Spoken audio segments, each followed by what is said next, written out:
trendy clothing, beauty, even more. Some good ideas as well as mummy tips. So many choices are well displayed.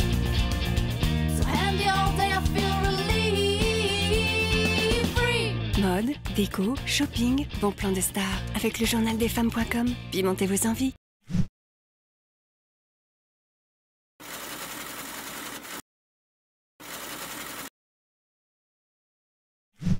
Je pense que ça s'explique assez naturellement parce qu'on réunit 3 facteurs qu'on est peut-être les seuls à réunir finalement. La première chose, c'est que David Ogilvy a dit qu'on créait des marques et pas qu'on faisait de la publicité. Donc nous, on est sensible à la création de marques, quel que soit le canal, et quand il y a un nouveau canal, une nouvelle manière de faire, on va voir. La deuxième chose, c'est qu'on a beaucoup de digital dans le groupe. L'an dernier, on a passé la barrière des 50% de notre revenu qui est en digital, dans l'ensemble du groupe. Et il est vrai que le digital, en libérant complètement la durée des formats, en libérant la forme, a permis par exemple d'imaginer des formats de brand content. Et enfin, on a une chance énorme. On a dans le groupe Néo at Ogilvy, c'est-à-dire des gens qui sont avec nous tous les jours et aussi avec les médias. Et dans le brand content, il faut très bien connaître les médias, avoir des partenariats avec eux et bien évaluer les contrats de lecture finalement et ce qu'on peut faire ensemble. Je vois en fait en travaillant de plus en plus et en aimant ces formats de brand content que notre relation avec les médias se modifie.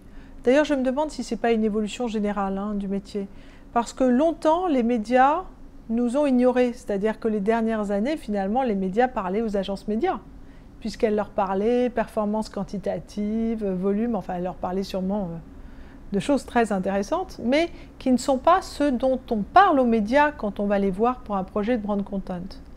Et là, récemment, les médias ont renoué finalement des relations avec nous plus suivies parce qu'elles comprennent qu'ensemble, on a une forme de créativité particulière. Longtemps, il y avait les agences de création et les agences médias. Les agences de création étaient repoussées par les agences médias comme faisant les trucs utiles mais moins performants. Les agences de création pensaient que les agences médias ne faisaient finalement que les travaux quantitatifs qui ne créaient pas la valeur d'une idée. Aujourd'hui, on voit que tout bouge. Il y a dans des groupes médias des équipes très créatives qui font très bien du brand content, d'une certaine manière. Et il y a chez nous aussi des gens qui gèrent de mieux en mieux la performance, et entre autres Néo. Donc vous voyez, sous le vocable agence média, agence de création, en fait, il y a à l'intérieur des groupes de vraies recompositions.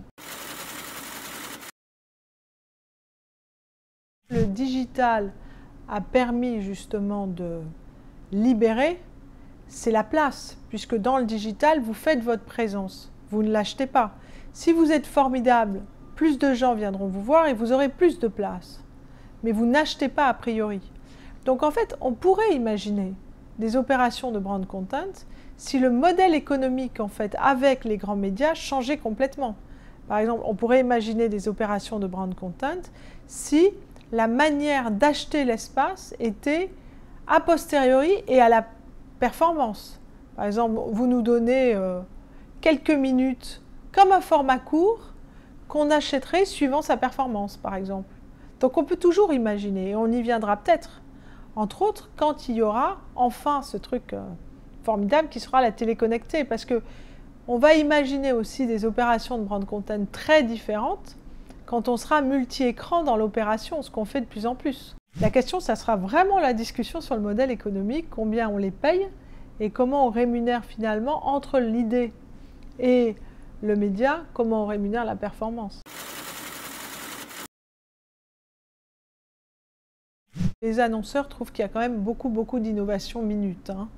Récemment, notre client IBM a fait une excellente étude sur les directeurs marketing dans le monde et 73% des directeurs marketing disent qu'il y a beaucoup d'innovations qui viennent entre les évolutions du digital, la data, et qu'ils n'y sont pas totalement préparés. Donc 73% des directeurs du marketing qui disent qu'ils ne sont pas totalement préparés à ce qui va arriver, c'est beaucoup, et ça témoigne quand même d'une compréhension des changements et d'une inquiétude assumée. Quand on parle de brand content, dans la plupart des cas, ce qui est difficile pour eux, c'est d'admettre finalement de se lancer dans un modèle de earned media. Ce n'est pas tellement pourquoi pas d'essayer une idée, mais c'est simplement d'investir sur une idée, d'investir un pourcentage non négligeable d'un budget sur quelque chose qui finalement est relativement aléatoire puisqu'on crée son espace.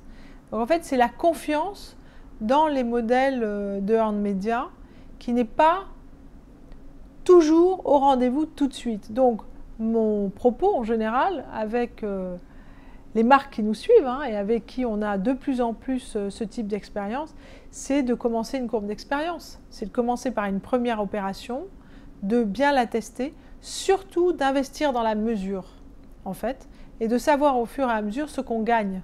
C'est-à-dire ne pas dire simplement « croyez-moi, ayez confiance ». Mettre en place des matrices de mesure pour ne pas choisir d'un côté entre un brand content amusant, débridé et sans aucune mesure, et de l'autre côté dans l'achat basique, classique de GRP. Il faut aussi savoir mesurer et accompagner le brand content.